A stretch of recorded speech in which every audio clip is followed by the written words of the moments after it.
ইবাদত মানে কি? তাসবিহ হাতে নাও, পাগড়ি নিয়ে মসজিদে গিয়ে নামাজ পড়ো, তেলাওয়াত করো, জিকির করো, ইবাদত শেষ? না না, ভালো করে বুঝো,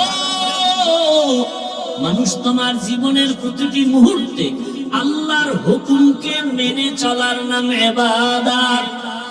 তুমি বাথরুমে যাও, তুমি দোকান চালাও, ব্যবসা করো, চাকরি করো, ঘুমাও, খানা খাও, সব সেক্টরে আল্লাহর হুকুম মানো, এর নাম ইবাদত। ইবাদত কেন করবা? একমাত্র কারণ আল্লাহর সাথে হবে আমার মুলাকাত, বিনিময়ে পুরস্কার পেয়ে যাব আল্লাহর দেয়া জান্নাত। ইবাদত কোন নিয়মে করব? নিয়ম ছাড়া অফিস আদালত চলে না, কোনো প্রতিষ্ঠান চলে না। ইবাদত এক নিয়মে চলবে, রাহমাতুল লিল আলামিনের আদর্শ অনুযায়ী।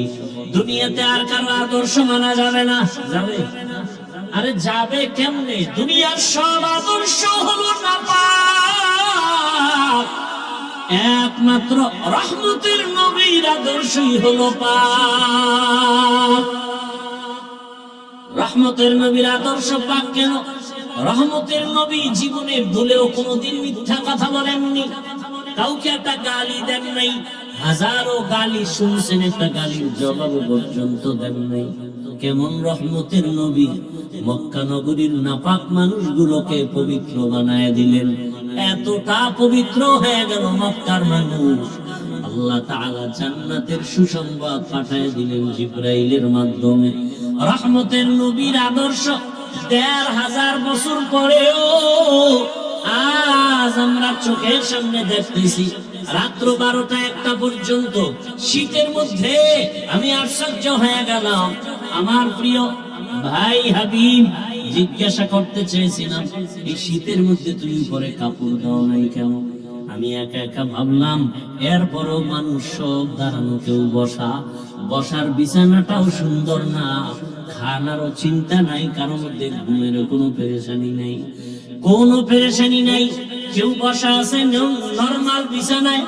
আজকে যদি বনশ্রীর এলাকার কোন টাকাওয়ালা এতগুলো মানুষ কোন মাঠে দুনিয়ার লাইনে জমা করতে চাইতো, এই মানুষগুলোকে বসার জন্য ভিআইপি চেয়ার দেওয়া লাগতো, উপরে কাপড় দেওয়া লাগতো, আসা যাওয়ার ভাড়া দেওয়া লাগতো, ফাঁকে ফাঁকে নাস্তা দেওয়া লাগতো, যদি প্যাকেট কম পড়ে যাইতো চেয়ারের বাড়িও খাইতো।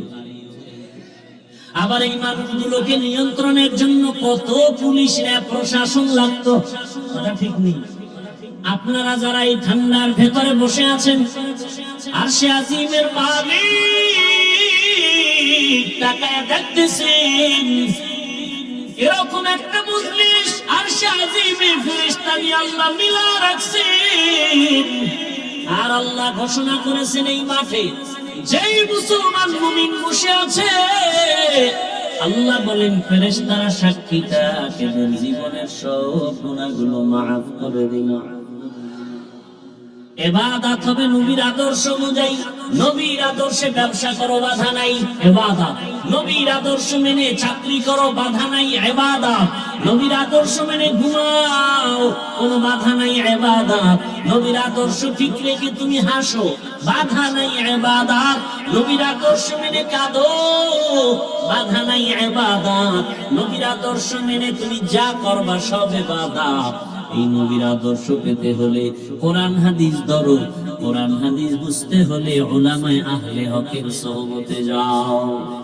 আশহাদু আল্লা ইলাহা ইল্লাল্লাহু ওয়াহদাহু লা শারীকা লাহু লা জিদ্দা লাহু ওয়া লা নিদ্দা লাহু ওয়া লা মিসলা লাহু। ونشهد أن سيدنا وسندنا وحبيبنا وحبيب ربنا وطبيبنا وطبيب قلوبنا ومولانا محمدا عبده ورسوله. اللهم صل على محمد النبي الأمي وعلى آله وسلم تسليما. وبعد، فأعوذ بالله من الشيطان الشيطان الرجيم بسم الله الرحمن الرحيم وما خلقت الجن والإنس إلا ليعبدون وقال النبي صلى الله عليه وآله وسلم لا طاعة لمخلوق في معصية الخالق صدق الله مولانا العظيم وصدق رسوله النبي الأمي الكريم ونحن على ذلك من الشاهدين والشاكرين والذاكرين والحمد لله رب العالمين سبحانك لا علم لنا إلا ما علمتنا إنك أنت العليم الحكيم رب اشرح لي صدري ويسر لي أمري واحلل عقدة من لساني يفقه قولي सूरज ने दिया अपनी शुआओं को ये पैगाम सूरज ने दिया अपनी शुआओं को ये पैगाम दुनिया है आज वो चीज को भी सुबह को भी शाम दुनिया है आज वो चीज को भी सुबह को भी शाम दुनिया में हो दुनिया का तलबगार नहीं हो दुनिया में हो दुनिया का तलबगार नहीं हो बाजार से गुजर हो खरीदार नहीं हो बाजार से गुजर हो खरीदार नहीं हो मकबूल है शाद है काबू तो बहुत है मकबूल है शाद है काबू तो बहुत है आईना के मानिंदे तू नहीं दिल तो बहुत है आईना के मानिंदे तू नहीं दिल तो बहुत है আল মাদ্রাসাতুন নূরুল কোরআন ঢাকা কর্তৃক আয়োজিত বার্ষিক ওয়াজ মাহফিল 17 জানুয়ারি 2026 মহতি এ মাহফিলে উপস্থিত মুহতারাম সম্মানিত সভাপতি প্রধান অতিথি বিশেষ অতিথি বৃন্দ হযরত উলামায়ে কেরাম অত্র অঞ্চলের বিভিন্ন স্থান থেকে আগত আল্লাহ পাকের আশিকিন যাকিরিন শাকিরিন মুহিব্বিন মুরব্বিয়ান আযম কলিজার টুকরা আমার সমবয়সী যুবক বন্ধুগণ স্নেহের ছোট ভাই পর্দার আড়ালে মা বোনেরা আল্লাহ পাকের দরবারে শুকর যে আল্লাহ আমাদেরকে সুস্থ রেখেছেন আলহামদুলিল্লাহ জীবনের এক অমূল্য সম্পদ আমাদের সুস্থতা টাকা পয়সা বাড়ি গাড়ি অনেক কিছু আছে কিন্তু যদি অসুস্থই থেকে যায় এই জীবনের কোনো দাম টাকা পয়সা বাড়ি গাড়ি তেমন নাই যদি আল্লাহ আমাদেরকে সুস্থতার নিয়ামত দান করেন এর থেকে সুখের জীবন আর হতে পারে আল্লাহ আমাদেরকে এই সুস্থতাকে দায়েমান কবুল করেন এখনো যারা অসুস্থ ঘরে বিছানায় হসপিটাল আল্লাহ সকলকেই পূর্ণ সুস্থতার নিয়ামত দান করেন হাজারো লাখো মানুষের ভেতর থেকে বাছাই করে পৃথিবীর শ্রেষ্ঠ মজলিস উলামায়ে আহলে হকের মজলিস গুনাহ মাফের মজলিস তওবা কবুলের মজলিসে আল্লাহ আমাদেরকে কবুল করেছেন আর একবার শুকর আদায় করি আলহামদুলিল্লাহ درود و سلام سید المرسلین رحمت للعالمین شفیع المذنبین خاتم النبی سید الثقلین امام المرسلین حضرت محمد رسول اللہ صلی اللہ علیہ وآلہ وسلم সর্বোপরি সকল যাদের অক্লান্ত পরিশ্রমের মাধ্যমে আজ সুন্দর আয়োজন সময় পরামর্শ অর্থ দিয়ে সার্বিক সহযোগিতা যারা করেছেন প্রত্যেককে আল্লাহ পাকের খেদমতের বরকতে দুনিয়াতে শান্তি পরকালে মুক্তির ব্যবস্থা করে দেন উলামায়ে হযরত দীর্ঘ সময় আপনাদের এখানে আলোচনা করেছেন আল্লাহ পাক উলামায়ে কেরামদের কথাগুলো সহিহ তরিকায় আমল করার তৌফিক দান করেন উলামায়ে কেরামের ইজ্জতকে আল্লাহ বেশি বেশি বাড়ায় দেন যারা চক্রান্ত করে আলেমদের বিরুদ্ধে আল্লাহ তাদেরকে হিদায়াত দান করেন পরিশেষে আমি আপনাদের দোয়া নিতে আসছি, খুব সংক্ষেপ দু চারটি কথা বলার নিয়তে। কোরআনে হাকীমের এক আয়াত, রাসূলের এক হাদিস পড়েছি। ইখলাস রুহানিয়াতের সমন্বয়ে সহি নিয়তে সহি তরিকায় সহি কিছু কথা কোরআন সুন্নাহর আলোকে আমাকে বলার মতো, আপনাদেরকে শুনবার মতো রব্বুল আলামিন তৌফিক দান করুন। ওয়ামা খালাকতুল জিন্না ওয়াল ইনসা ইল্লা লিয়াবুদুন। আল্লাহ বলেন, আমি জিন ও ইনসানকে সৃষ্টি করি নাই, হ্যাঁ করেছি একমাত্র ইবাদতের জন্য। নবীজি বলেন, লা তাআতা লি মাখলুকিন ফি মাসিয়াতিল খালিক। আল্লাহকে অসন্তুষ্ট করে পৃথিবীর ভিন্ন কারো হুকুম মানা হারাম। আয়াত হাদিসের তরজমা শেষ। হাদিসের উপরে 2-4 মিনিট একটু খেয়াল করি। নবীজি বললেন, আল্লাহকে অসন্তুষ্ট করে পৃথিবীর অন্যের হুকুম মানা হারাম। প্রশ্ন এখানে কয়েকটা। 1 নাম্বার কথা হলো, আল্লাহর হুকুমকে অমান্য করে কারা, এই লোকগুলোকে আমাদের চিনতে হবে। দ্বিতীয়ত, আল্লাহর হুকুমকে অমান্য করে অন্যের হুকুম মানে সে অন্য কারা, তাদেরকেও চিনতে হবে।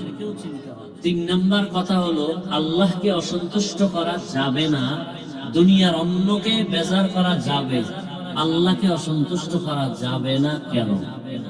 এই 3 কথার জবাব দেওয়ার চেষ্টা করব। এরপরে সুযোগ থাকলে আয়াতের উপরে কিছু কথা বলবো ইনশাআল্লাহ। যেই মানুষগুলো আল্লাহর হুকুমকে অমান্য করে, ইসলামের বিরুদ্ধাচরণ করে, লাইনচ্যুত হয়ে যায়, এই মানুষগুলো এক কথায় জবাব দুনিয়া লোভী, স্বার্থপর। দুনিয়া লোভী, সেটা হুজুরও হতে পারে, হুজুর ছাড়াও এক কথায় পৃথিবীর সব মানুষ, যে কোনো মানুষ লাইনচ্যুত হয়ে যদি ইসলামের বিরুদ্ধে, কোরআনের বিরুদ্ধে, শরিয়াতের বিরুদ্ধে উল্টাপাল্টা পথ অবলম্বন করে, একমাত্র কারণ দুনিয়ার ভালোবাসা, দুনিয়ার লোভ।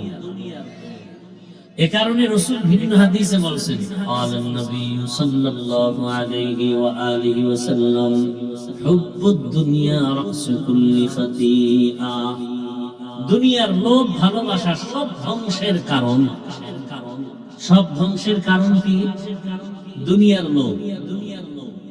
প্রত্যেকটা মানুষ দুনিয়ার লোভে পড়ে আখিরাত ভুলে যায়, এমনকি মানবতাটুকু ভুলে যায়।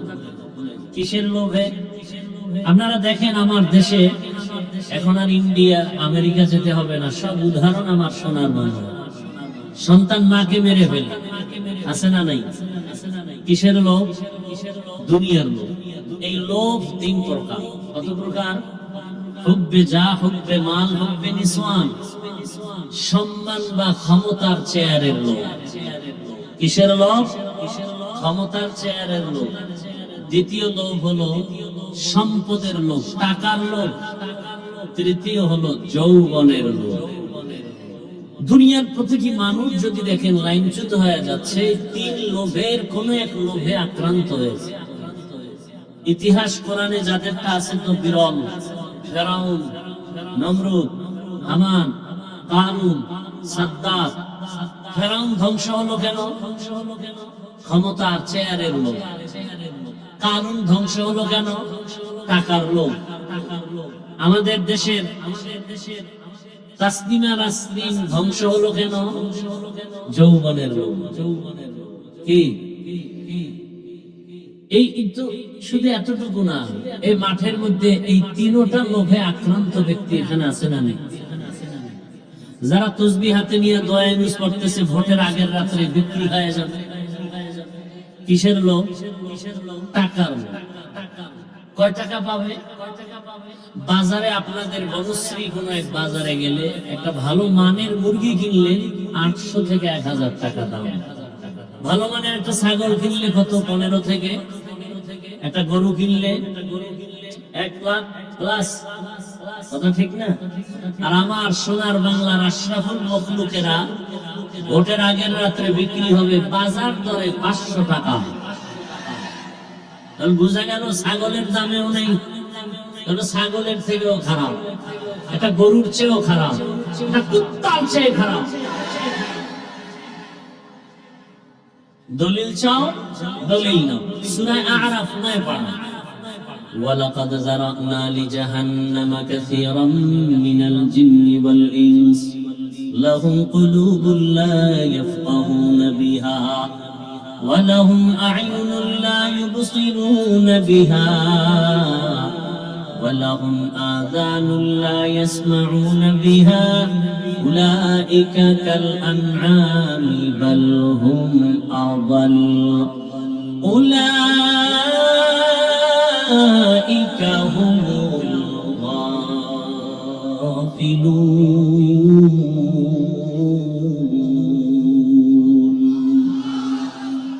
غرب سورة آدمی इंसाफ से अहमद को जहलो हम साबुदे आदमीरा आदमीयत लाजिमास उदरा गर्भुना बशुद ही जमाज आदमीयत लहमो शाहमो पुश्तेनीस आदमीयत जुजरे जाए दोस्तेनीस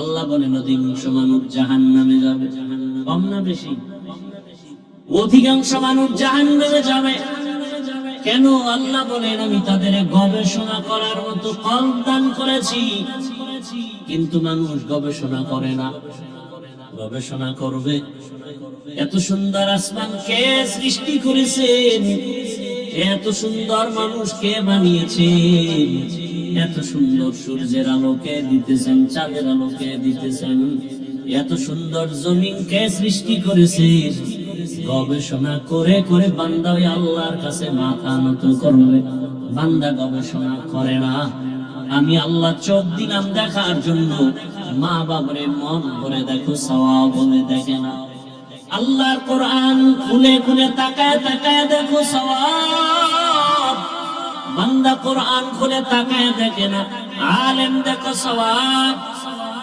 আল্লাহর কুদরত দেখো বাইতুল্লাহ দেখো সওয়াব বান্দা চোখ দিয়া আল্লাহর কোরআন দেখে না বাইতুল্লাহ দেখে না বরং রাতের বেলা দরওয়াজা জানালা বন্ধ করে মোবাইল সামনে নিয়ে সারা রাত গুনাহ দেখে কাটায়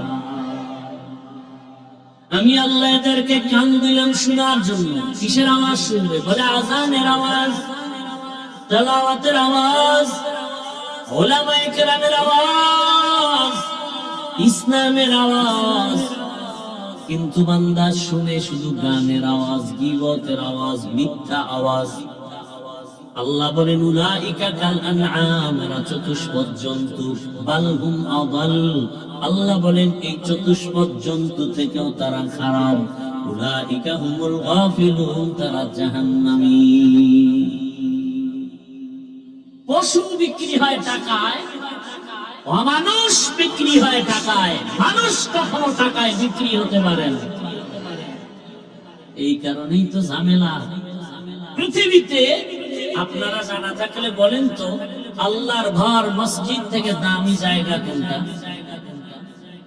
বলেন আল্লাহ রাসূল বলেন قالন নবী সাল্লাল্লাহু আলাইহি ওয়া আলিহি ওয়াসাল্লাম আহাব্বুল বিলাদ ইলাল্লাহি মাসাজিদুহা ওয়া আবগাদুল বিলাদ ইলাল্লাহি আসওয়াকুহা জমিনের মধ্যে সবথেকে দামি জায়গা আল্লাহর ঘর মসজিদ খারাপ জায়গা হলো বাথরুম কি খারাপ জায়গা কি মসজিদ এমন দামি জায়গা যেই মসজিদের পাশে দিয়া কোনো বিড়ি পান করনেওয়ালা গেলেও বিড়িটা ফেলে দেয় টুপিহীন বান্দা গেলে টুপি তালাশ করে ঠিক না তাহলে এত সুন্দর দামি জায়গা মসজিদ সেই দামি জায়গার সদস্য একটা সুদখোর হলো কিভাবে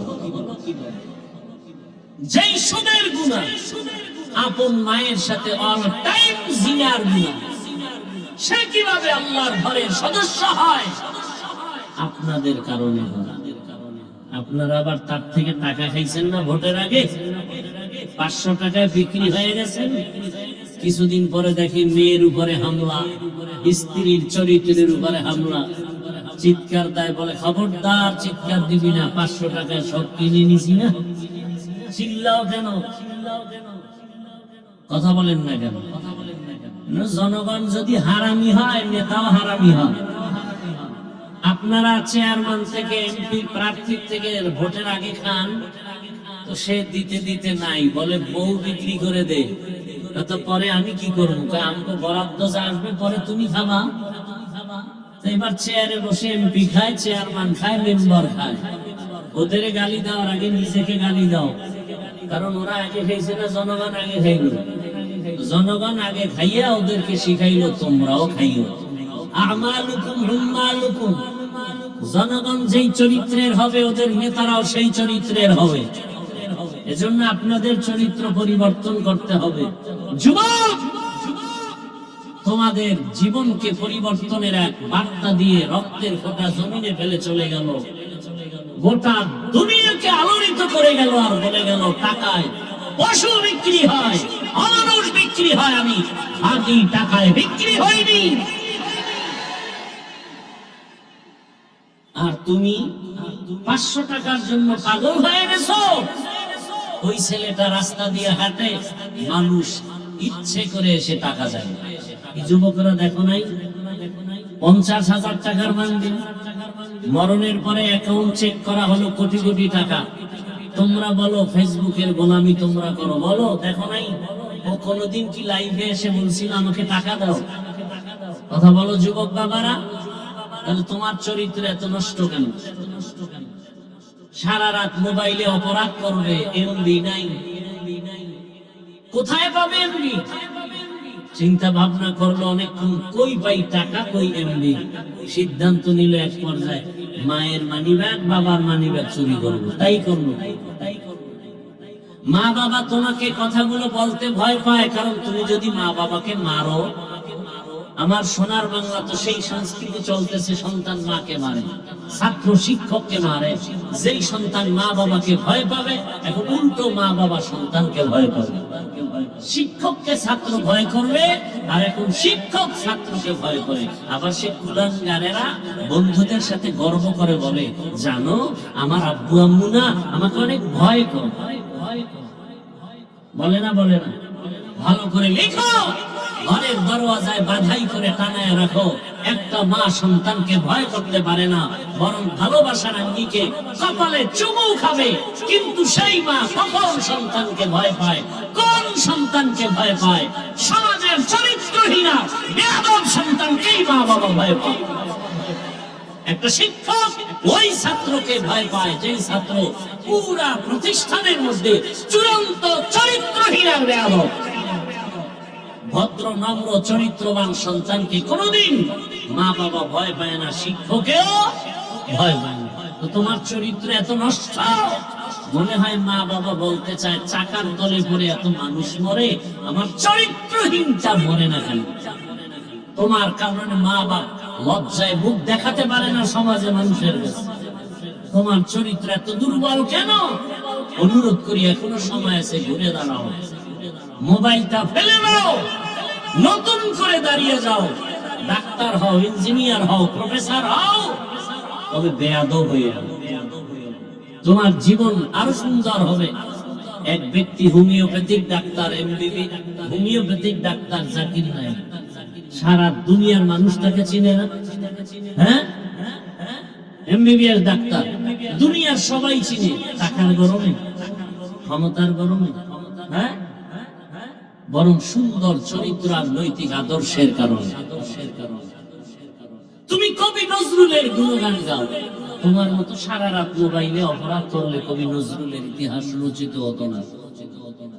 মানুষের জীবনের অমূল্য সম্পদ হলো চরিত্র।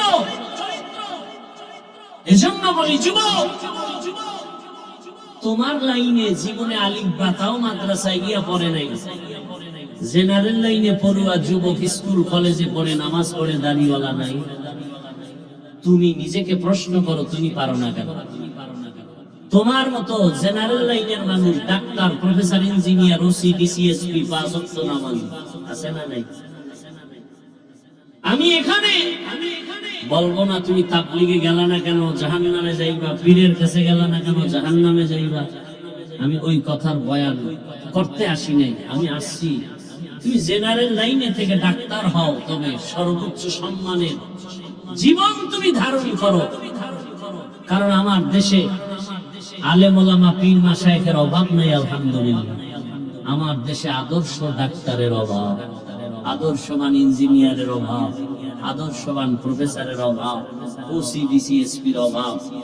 আজ আমার দেশের থানা জেলার সব ওসি ডিসি এসপি মহোদয় সব যদি ৫ ওয়াক্ত নামাজি হতো, কোরআনের বয়ান চলতো সারা দেশে, কোনো সুৎখোর থেকে অনুমতি নেওয়ার কোনো প্রয়োজন হতো না।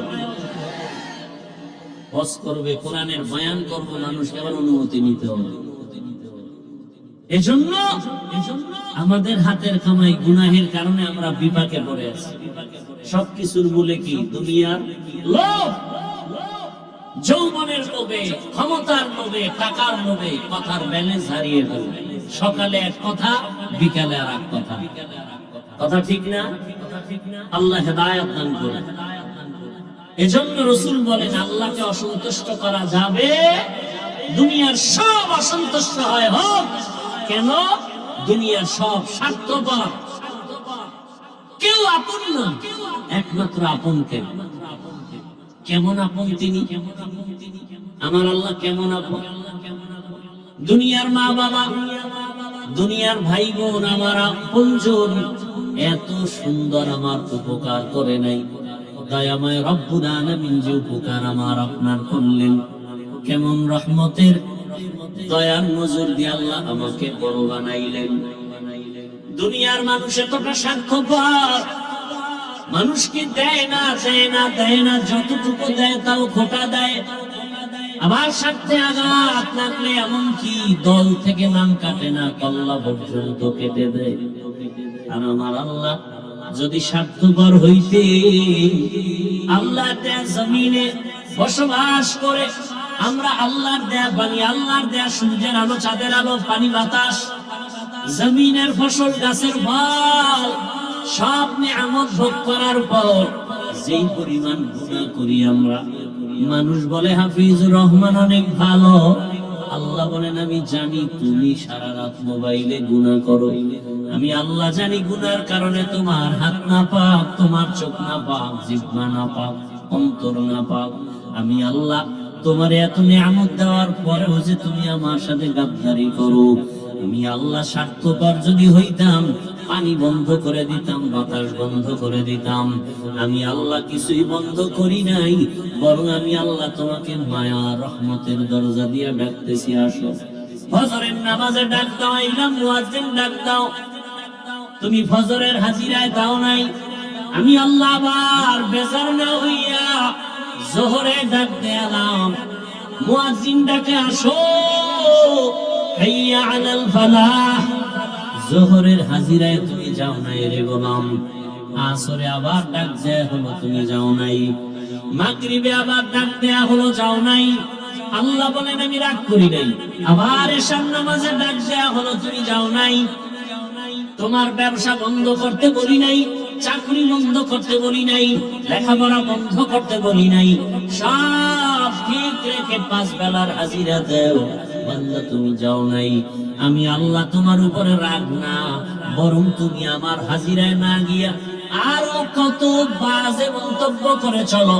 নিজেও নামাজ পড়ো না, নামাজ পড়নেওয়ালাকেও পছন্দ করো না, নিজেও দাড়ি রাখো না, দাড়িওয়ালাদেরকেও পছন্দ করো না, নিজেও পর্দা করো না, যারা পর্দা করে তাদেরকেও পছন্দ করো না, নিজে হালাল পথে চলো না, যারা হালাল পথে চলে তাদেরকেও পছন্দ করো না। আল্লাহ বলেন আমি রাগ না, বেজার না, বরং রহমতের দরজা খুলে রেখেছি। 5 বেলার হাজিরায় যখন তোমাকে পাই নাই, এবার আমি আল্লাহ নিজে তোমাকে ডাকার জন্য রেডি হয়ে গেলাম। অতি গভীর হয় রজনী যখন, নীরবে প্রভুর নাম জপিও তখন। প্রভুর করুণা যদি পাইবারে চাও, গভীর রাতে উঠে প্রভুর গুণগান গাও। এমন একটা রাত নাই যে রাতের শেষ ভাগে আমার আল্লাহ প্রথম আসমানে আসেন না, আল্লাহ ডাকেন বান্দাকে নেওয়ার জন্য না দেওয়ার জন্য। আলামিন মুস্তাগফিরিন ফাগফির আলাহ।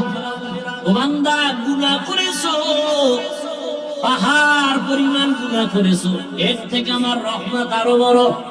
গোটা দুনিয়াটাও যদি গুনাহ করে ভরে ফেলো, 50-70 বছর পর্যন্ত গুনাহ করেছো, আমার দরজায় এসে যদি একবার চোখের পানি ছেড়ে বলো ইয়া রাব্বি গফিরলি, ও রব তুমি আমাকে দয়া করে মাফ করে দাও, তোর গুনার পাহাড় তৈরি করতে লাগছে 50 বছর, আর আমি আল্লাহ রহমতের দরজা দিয়া ক্ষমা করতে একটা সেকেন্ডও লাগবে না। আতিনা ভি দারে দুনিয়া না হাসান, আতিনা ভি দারে উকবা না হাসান, ইয়া গিয়াসাল মুস্তাগীসিন ইহদিনা ইফতিখারা বিল উলুমি ওয়াল গিনা। हर गोरी देने को तू तैयार है, जो न मांगे उससे तू बेजार रे।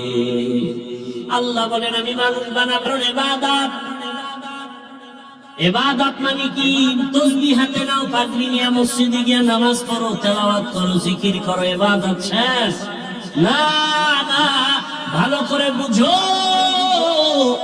মানুষ তোমার জীবনের প্রতিটি মুহূর্তে আল্লাহর হুকুমকে মেনে চলার নাম ইবাদত। তুমি বাথরুমে যাও, তুমি দোকান চালাও, ব্যবসা করো, চাকরি করো, ঘুমাও, খানা খাও, সব সেক্টরে আল্লাহর হুকুম মানো, এর নাম ইবাদত। ইবাদত কেন করবা? একমাত্র কারণ আল্লাহর সাথে হবে আমার মুলাকাত, বিনিময়ে পুরস্কার পেয়ে যাব আল্লাহর দেয়া জান্নাত। ইবাদত কোন নিয়মে করব? নিয়ম ছাড়া অফিস আদালত চলে না, কোনো প্রতিষ্ঠান চলে না। ইবাদত এক নিয়মে চলবে, রাহমাতুল লিল আলামিনের আদর্শ অনুযায়ী। দুনিয়াতে আর কারো আদর্শ মানা যাবে না। যাবে? আরে যাবে কেমনে? দুনিয়ার সব আদর্শ হলো নাপাক, একমাত্র রহমতের নবীর আদর্শই হলো পাক। রহমতের নবীর আদর্শ পাক কেন? রহমতের নবী জীবনে ভুলেও কোনোদিন মিথ্যা কথা বলেননি, কাউকে একটা গালি দেন নাই, হাজারো গালি শুনছেন, একটা গালির জবাব পর্যন্ত দেন নাই। কেমন রহমতের নবী! মক্কা নগরীর নাপাক মানুষগুলোকে পবিত্র বানায় দিলেন, এতটা পবিত্র হয়ে গেল মক্কার মানুষ। আল্লাহ তাআলা জান্নাতের সুসংবাদ পাঠায় দিলেন জিবরাইলের মাধ্যমে। রহমতের নবীর আদর্শ ১৫০০ বছর পরেও আজ আমরা চোখের সামনে দেখতেছি। রাত্র ১২টা-১টা পর্যন্ত শীতের মধ্যে আমি আশ্চর্য হয়ে গেলাম। আমার প্রিয় ভাই হাবিব জিজ্ঞাসা করতে চেয়েছিলাম, এই শীতের মধ্যে তুমি পরে কাপড় দাও নাই কেন? আমি একা একা ভাবলাম, এরপরেও মানুষ সব দাঁড়ানো, কেউ বসা, বসার বিছানাটাও সুন্দর না, খানারও চিন্তা নাই, কারণ ঘুমের কোনো পেরেশানি নাই, কোনো পেরেশানি নাই। কেউ বসা আছে নরমাল বিছানায়। আজকে যদি বনশ্রী এলাকার কোন টাকাওয়ালা এতগুলো মানুষ কোন মাঠে দুনিয়ার লাইনে জমা করতে চাইতো, এই মানুষগুলোকে বসার জন্য ভিআইপি চেয়ার দেওয়া লাগতো, উপরে কাপড় দেওয়া লাগতো, আসা যাওয়ার ভাড়া দেওয়া লাগতো, ফাঁকে ফাঁকে নাস্তা দেওয়া লাগতো, যদি প্যাকেট কম পড়ে যাইতো চেয়ারের বাড়িও খাইতো। আবার এই মানুষগুলোকে নিয়ন্ত্রণের জন্য কত পুলিশ র্যাব প্রশাসন লাগতো। কথা ঠিক নেই? আপনারা যারা এই ঠান্ডার ভেতরে বসে আছেন, আরশে আজিমের মালিক তাকায় দেখতেছেন, এরকম একটা মজলিস আরশে আজিমের ফেরেশতা নিয়ে আল্লাহ মিলা রাখছেন। আর আল্লাহ ঘোষণা করেছেন এই মাঠে যেই মুসলমান মুমিন বসে আছে, আল্লাহ বলেন ফেরেশতারা সাক্ষী তাদের জীবনের সব গুনাহগুলো মাফ করে দিল। আপনারা এখানে আসছেন, আপনাদের ভাড়া দেয়া হবে, কথা বলেন, নাস্তা দিয়ে একবার দিছে, মোনাজাতের পরে দেওয়া হবে না, এতগুলো মানুষের জন্য ভিআইপি কোনো নাস্তাও নাই, বসার ব্যবস্থাও নাই, নিয়ন্ত্রণের জন্য পুলিশ আছে কয় প্লাটুন, র্যাব আর্মি আছে, কিচ্ছু নাই। এরপরও চুপচাপ সবাই নীরবে বসে আছে, এমনকি মোবাইলটা পর্যন্ত বন্ধ করে রাখছে, কেউ কল দিলেও রিসিভ করবে না। তাহলে এতগুলো পুলিশ দিয়েও বাইরের প্যান্ডেল ঠিক রাখা যায় না দুনিয়ার লাইনে, আর এই সুন্দর প্যান্ডেল ঠান্ডার মধ্যে একটা পুলিশ নাই, নিয়ন্ত্রণ নাই, এরপর সব চুপচাপ বসে আছে। এটা কেমনে সম্ভব? ইসলাম মানলেই সম্ভব। নগদ দেখায় দিলাম, এর নাম ইসলাম। এর নাম কি? আপনি ইসলামের লাইনে থাকেন বা না থাকেন, তবে কথাটা অন্তরে রাখবেন, পারলে লিখে রাখবেন। কিয়ামত পর্যন্ত কোন তন্ত্র মন্ত্র আদর্শ দিয়ে শান্তি হবে না। শান্তির একমাত্র ঠিকানার নাম ইসলাম। আপনি মানলেও ইসলাম, না মানলেও ইসলাম। ইসলাম যতদিন পর্যন্ত জমিনে পরিপূর্ণ রূপে রাসূলের আদর্শ অনুযায়ী কায়েম হবে না, ততদিন পর্যন্ত এই দেশও ঠান্ডা হবে না, জাতিও শান্ত হবে না, কোনদিন হবে না। ইসলাম কি বলে? দুজন যখন একত্রিত হও, কি দাও? সালাম। সালাম মানে কি? শান্তি। ইসলাম শান্তি শুরু করে দিল। আসসালামু আলাইকুম, সে আবার আমাকে বলে ওয়ালাইকুম আসসালাম। ইসলাম বলে বড়রা ছোটকে মায়ার নজরে দেখো, ছোটরা বড়দেরকে সম্মানের নজরে দেখো। ইসলাম অনুযায়ী সব বড়রা ছোটদেরকে যদি মহাব্বতের নজরে দেখে, কোনদিন বড়রা ছোটদের উপরে জুলুম করবে না। আর ছোটরা যদি বড়দেরকে সম্মানের নজরে দেখে, কোনদিন বেয়াদবি করবে না। ইসলাম বলে কর্মচারী কাজ করে, ঘাম ঝরার আগে বেতন দিয়ে দাও। যদি সব মালিকরা শ্রমিকদের বেতন টাইম আগে দিয়ে দেয়, কোনদিন শ্রমিক কাজে ফাঁকি দিবে না। আর বেতন না দিলে ভয়ে ভয়ে মোবাইল চালাবে, ডিউটি ঠিক মতো করবে না। সব একটা একটা বিশ্লেষণ দিলে ইসলাম ছাড়া শান্তির কোনো পথ নাই। অর্থনীতি একমাত্র শান্তির অর্থনীতি ইসলামী অর্থনীতি, শান্তির রাষ্ট্রনীতি ইসলামী রাষ্ট্রনীতি, শান্তির একমাত্র পরিবার নীতি ইসলামী পরিবার নীতি। ইসলামে নাই এমন কোন কল্যাণমুখী কর্মসূচি হতে পারে? আমরা বুঝি না, আলোচনা নেই। এজন্য অনেকে বলে হুজুর কোরআন হাদিসের বয়ান করেন, তার মানে কি রাজনীতির কথা বলবেন না? তো রাষ্ট্রনীতি নাই এমন দুর্বল কোরআনকে আল্লাহ দিবেন? আপনি বুঝেন না, এটা আপনার বুঝের দুর্বলতা। কোরআন কমপ্লিট এবং পাওয়ারফুল, পারফেক্ট। আমরা আলোচনা নেই। অর্থনীতি নিয়ে আলোচনা করলে আমরা করি না, মানুষ বুঝে না। দুনিয়ার সব অর্থনীতি মানুষকে অকল্যাণমুখী করে, একমাত্র নির্ভেজাল সর্বোচ্চ সম্মানের কল্যাণমুখী অর্থনীতি ইসলামী অর্থনীতি। আলোচনা নেই। আল্লাহ হেদায়াতের দৌলত দান করেন। আল্লাহ বলেন, আমি আল্লাহ এতটা মায়া করে নিঃস্বার্থভাবে গভীর রজনীতে ডাকে, আসো জীবনের সব গুনাহ ক্ষমা করার জন্য তো আমি আছি, আমার কাছে ক্ষমা চাও।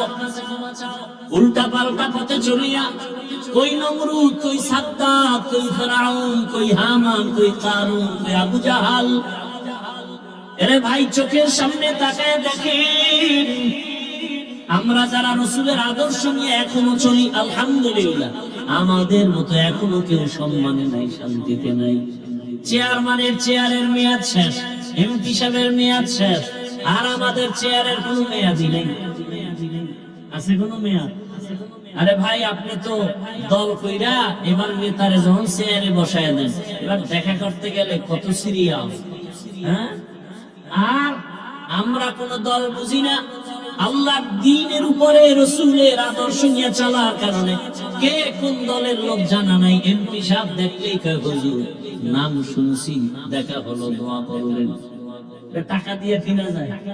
টাকা দিয়ে সম্মান কিনলে প্রথমে পায় ফুলের মালা, ফাইনালে পায় জুতার মালা।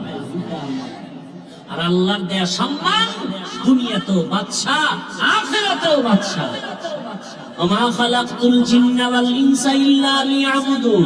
আল্লাহর ইবাদতের জন্য আল্লাহ পাঠাইছেন। ইবাদত হবে নবীর আদর্শ অনুযায়ী। নবীর আদর্শে ব্যবসা করো, বাধা নাই, ইবাদত। নবীর আদর্শ মেনে চাকরি করো, বাধা নাই, ইবাদত। নবীর আদর্শ মেনে ঘুমাও, কোনো বাধা নাই, ইবাদত। নবীর আদর্শ ঠিক রেখে তুমি হাসো, বাধা নাই, ইবাদত। নবীর আদর্শ মেনে কাঁদো, বাধা নাই, ইবাদত। নবীর আদর্শ মেনে তুমি যা করবা সব ইবাদত। এই নবীর আদর্শ পেতে হলে কোরআন হাদিস ধরো, কোরআন হাদিস বুঝতে হলে উলামায়ে আহলে হকের সোহবতে যাও। উলামায়ে আহলে হকের সোহবতে গিয়া ইসলাম বুঝে রাসূলের আদর্শ নিয়ে চলো। ব্যবসাও বন্ধ হবে না, চাকরিও বন্ধ হবে না, লেখাপড়াও বন্ধ হবে না, ইজ্জতও কমবে না। ও আমার কলিজার যুবক, এখনো সময় আছে, তওবা করো, মনটাকে বুঝাও যে তোমার মতো যুবক যদি জেনারেল লাইনে থাকিয়া দিনের পথে চলে, স্কুলে পড়ে, কলেজে পড়ে, নামাজ ছাড়ে না, ব্যবসা করে, চাকরি করে, নামাজ আদায় করে, শ্রমিকের কাজ করে, নামাজ আদায় করে, তুমি কেন পারবা না? পর্দার আড়ালের আম্মা জানেরা, বোনেরা, আপনার মতো কত মা, কত বোন এই এলাকায় এখনো আছে, নামাজ পড়ে, পর্দা করে, স্বামীর মাল হেফাজত করে। আপনারা কেন পারবেন না? মার্কেটে মার্কেটে ঘুরবেন কতদিন? একটু কি চিন্তা করেন না? আপনার ভবিষ্যৎ, সন্তানগুলোর ভবিষ্যৎ নিয়ে কি ভাবেন না?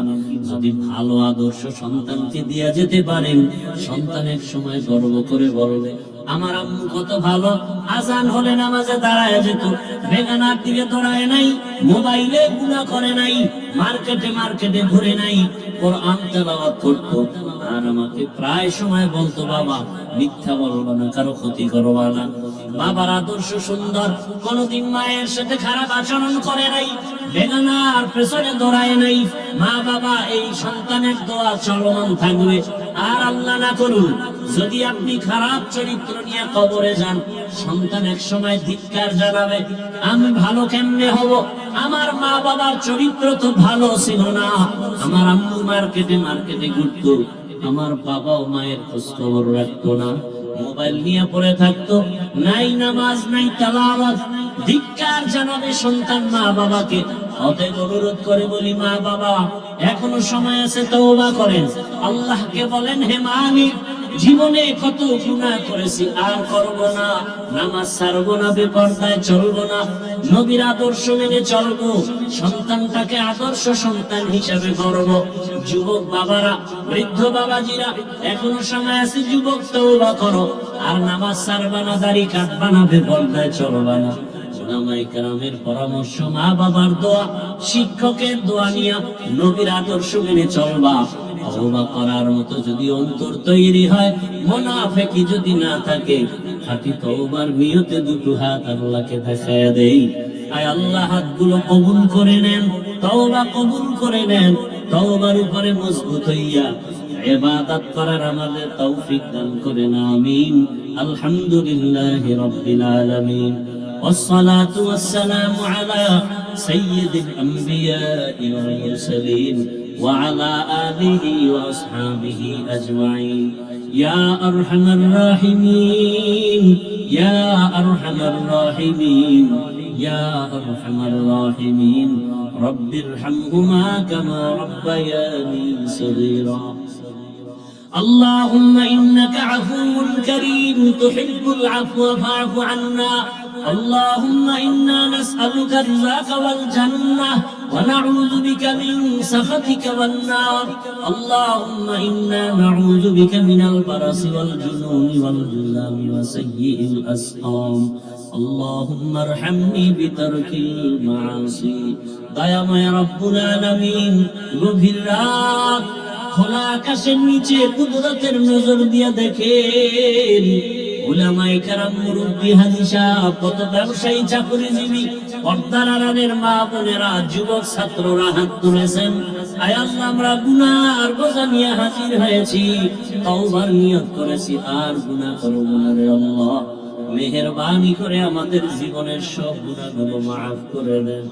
আয় আল্লাহ, এই মাহফিল কবুল করে নেন। আয় আল্লাহ, আয়োজনকে করে নেন, মাদ্রাসা কবুল করে নেন, ওস্তাদ ছাত্রদেরকে কবুল করে নেন, মুহিব্বিন মুতাআল্লিকিনদের কবুল করে নেন। এলাকাবাসীকে কবুল করে নেন, সুন্নাতওয়ালা জীবন আমাদের দান করেন। আয় আল্লাহ, মা বোনদের আবেদা পর্দাওয়ালা বানায় দেন, সন্তানগুলো নেককার বানায় দেন, আমার কলিজার যুবকদের দ্বীনের খাদেম বানায় দেন, মোবাইলের গুনাহ থেকে হেফাজত করেন আল্লাহ, সারা দুনিয়াবাসীকে মাফ করে দেন আল্লাহ। আয় আল্লাহ, প্রবাসীদেরকে হেফাজত করেন, বাংলাদেশ ইসলামের জন্য কবুল করে নেন আল্লাহ। আয় আল্লাহ, উলামা মাশায়েখদের এখন এক বানায় দেন, বাতিলের মোকাবেলায় বিজয় দান করেন, বাতিলকে বাতিলের দ্বারা দমন করে দেন, বাতিলের নেফাকি জাহির করে মুমিনের ঈমান আমল হেফাজত করেন। আয় আল্লাহ, হকের বিজয় দান করেন। আয় আল্লাহ, আমাদেরকে হকের পক্ষে থাকার তৌফিক দান করেন। মানুষ কত কিছু বলে, আমরা বলি আমাদের কেউ নাই, আমাদের আছে আল্লাহ। আয় আল্লাহ, আপনি তো আমাদের আপন, আপনি ছাড়া আমাদের কেউ নাই। কুদরতের দরজা খুলে দেন আল্লাহ, সাহায্যের দরজা খুলে দেন, গুনার কারণে বেজার হইয়েন না রে মালিক। আহলে হকের বিজয় দান করেন।